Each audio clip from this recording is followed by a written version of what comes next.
comparer toujours aux autres, sans cesse, jusqu'au jour où je suis sortie pour la première fois avec mes cheveux lâchés en afro. Et là, c'est comme ça.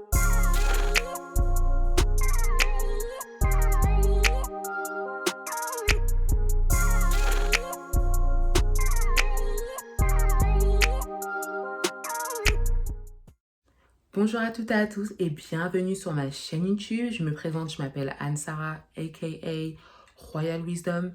Et aujourd'hui, j'ai tenu à faire cette vidéo pour discuter au sujet de la texture des cheveux. Déjà, la texture des cheveux, pour moi, c'est l'élément, le facteur fondamental dans l'acceptation des cheveux crépus. Parce que j'ai l'impression que beaucoup d'entre nous, les femmes noires, la texture a tendance à être un frein pour se lancer dans l'acceptation totale de nos cheveux crépus.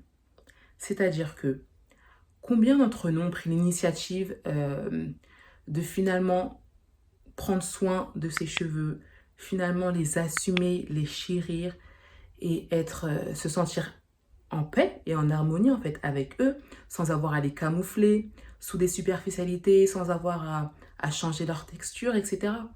Donc finalement, se sentir libre et à l'aise quand tu les portes. Donc déjà, pour commencer, la texture, c'est déjà un ensemble de caractéristiques qui vont la définir.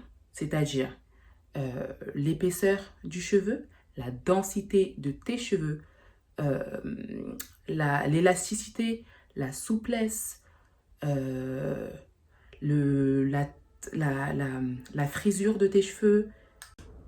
Est-ce que tes boucles sont frisées ou pas? Donc tout ça joue un grand rôle et tout ça définit ta texture de cheveux. Sauf que, imaginons que tu viens de te lancer, toute motivée, toute sérieuse à enfin prendre soin de tes cheveux, à enfin prendre les initiatives et tout. Et puis, donc tu te retrouves à la ligne de départ.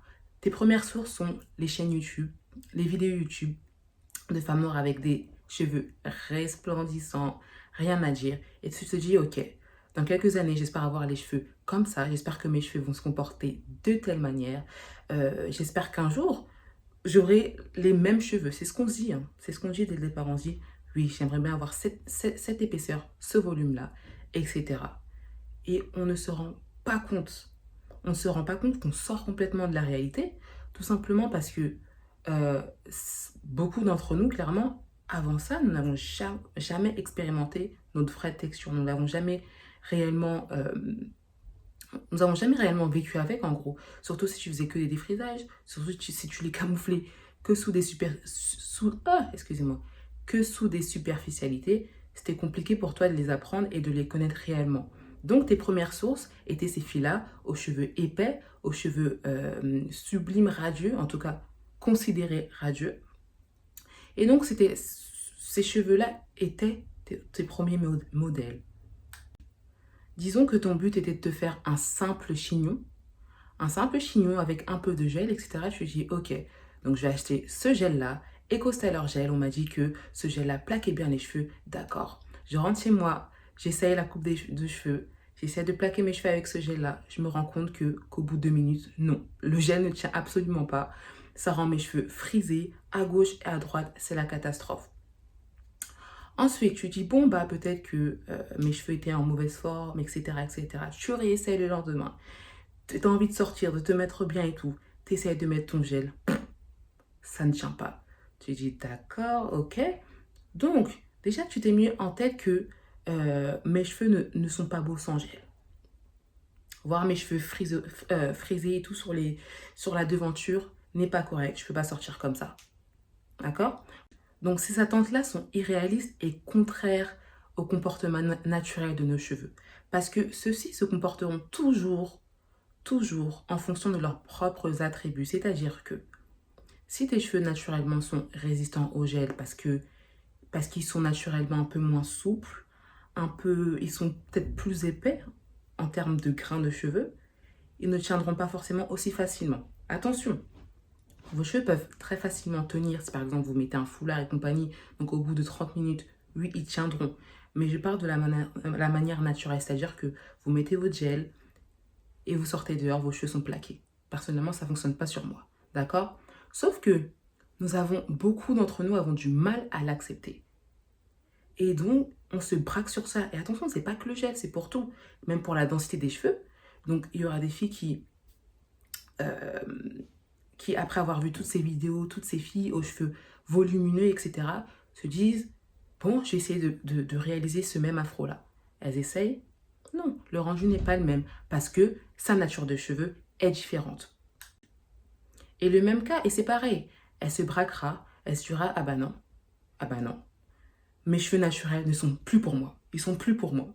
D'accord? Donc ça, c'est la devise de beaucoup d'entre nous, mes cheveux naturels ne sont pas pour moi. Non, ils sont pour toi, ils sont pour toi. Sauf que ils ne sont pas comme toi, tu l'aurais imaginé.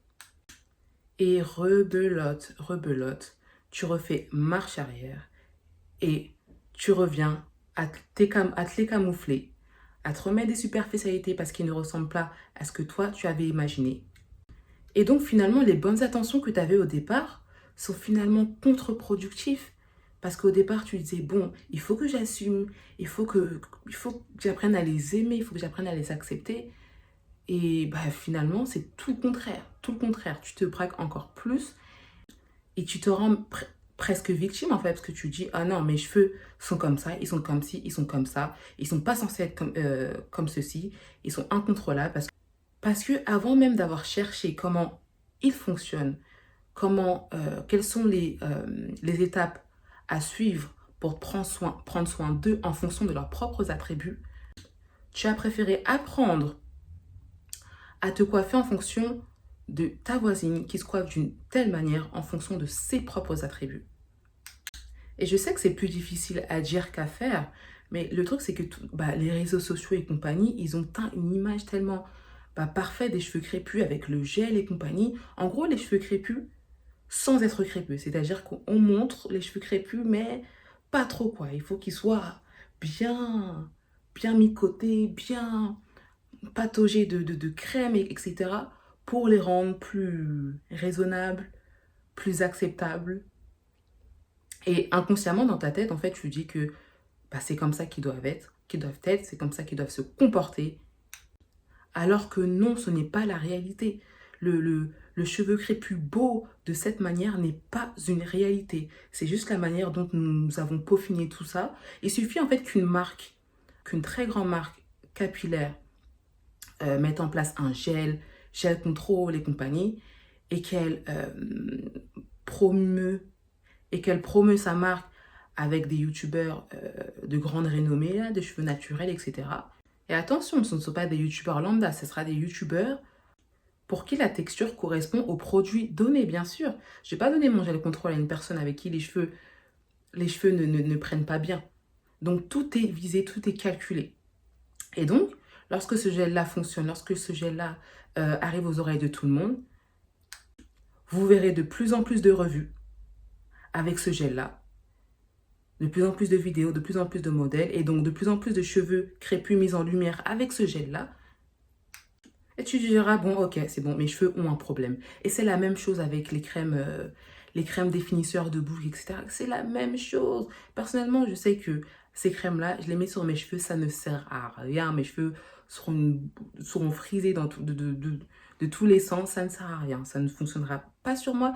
Et je l'ai accepté. Et ce n'est pas un mal. Mes cheveux ne sont pas moins beaux que la fille d'en face qui peut utiliser ce genre de produit-là. Absolument pas. C'est ce que vous êtes mis dans la tête et c'est complètement stupide.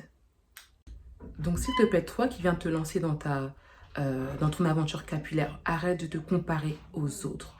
Apprends comment tes cheveux se comportent en fonction de leurs caractéristiques, de leur texture.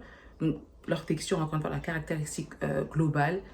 Et apprends à te coiffer en fonction de ces caractéristiques et pas les caractéristiques d'une autre. Et quand ce travail sera fait, bien sûr, tout sera plus facile. Tu sauras comment te coiffer. Tu sauras apprendre à avoir confiance parce que tu les assumeras. Et le tour est joué. Et le tour est joué. Et t'inspirera une autre femme noire à faire de même. Donc les filles, croyez-moi, ce ne sont que des mascarades. Et franchement, Regarde, dans les années 70, lorsqu'il y avait les mouvements révolutionnaires et compagnie, les Afro-Américains euh, demandaient leurs droits, etc., il y avait la mode afro. Et le contraire, et vous pouvez observer le contraire à cette époque-là, c'était justement les filles aux cheveux plus souples qui complexaient parce que leurs cheveux n'étaient pas aussi fermes que les filles avec la vraie tignasse afro. Vous imaginez? Donc il suffit qu'il y ait juste une mode qui ressurgit et des complexes vont ressurgir aussi.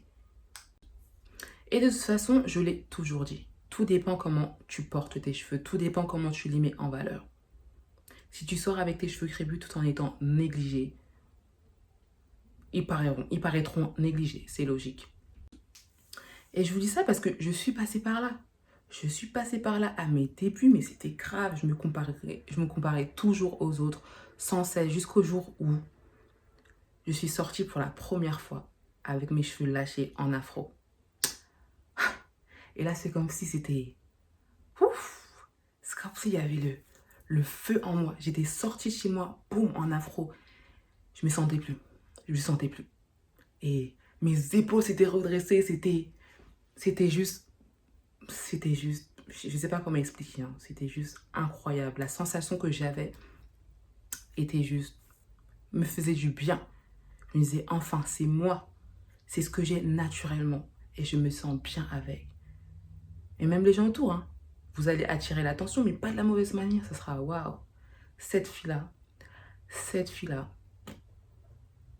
Donc, s'il vous plaît, les filles, ne croyez pas à tout ce qu'on vous dit. Ne croyez pas à tous ces mensonges. Créez votre propre réalité avec vos cheveux. Si vous trouvez qu'ils sont beaux, magnifiques, ils le sauront dans tous les cas. Donc, tout se passe dans la tête, les filles. Tout se passe dans la tête. Créez votre propre réalité et pas la réalité des autres, s'il vous plaît. Allez, kiss.